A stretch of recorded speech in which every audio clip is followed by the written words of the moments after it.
Yan, hindi pa natapos. Kapag naglagay ko ng yero mga kaibigan, dapat ganito.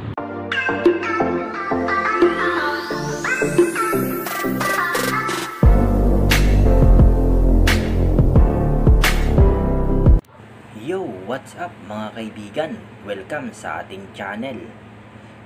Samahan nyo ako mga kaibigan, gagawa tayo ng simpleng garahe. Para kapag natapos, dito tayo gagawa ng tutorial tungkol sa motor at sa mga DIY. At pasensya na pala kayo mga kaibigan kung di ko na nakunan ng video kung paano ko siya itinayo, kasi ako lang mag-isa ang gumagawa. Kung bago ka pa lang sa ating munting channel, paki-subscribe lang at paki-hit ang bell icon para mas updated ka kapag may bago tayong video na i-upload. Shoutout nga pala sa ating mabait na kaibigan. Pasyal din kayo sa channel niya mga kaibigan at suportahan din natin siya. Marami kayong matututunan tungkol sa mga alaga nyo at sa iba pa. Ilalagay ko na lang sa description box yung link ng channel niya. Diyan sa baba, i-click nyo na lang.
So ayan mga kaibigan, na ilagay na natin yung yero.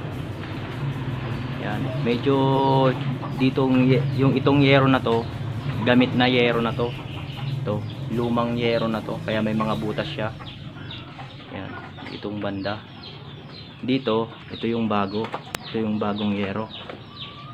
Yan, medyo may mga yupi-yupi nga lang. Kasi manipis yung yero, hindi maiiwasan. Mayupi. Kasi medyo may kabigatan tayo eh. Yan, lalagyan ko na lang ng ano yan. Yung mga butas niya, lalagyan ko na lang ng bulkasil para matakpan, hindi tumulo. Galing ha? Yan yung mga ginamit ko nga pala dito na materials, yung angle bar yan. Uno media, pinagdikit ko. Yung mga brace niya. At saka kahoy. Yan, saka tubo. Yung pinaka-poste niya. Yan, hindi pa natapos. Kailangan pa yung matakpan pa dyan.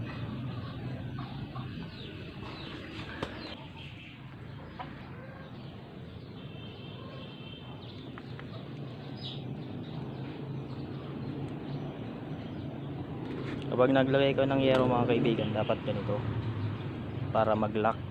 Yan.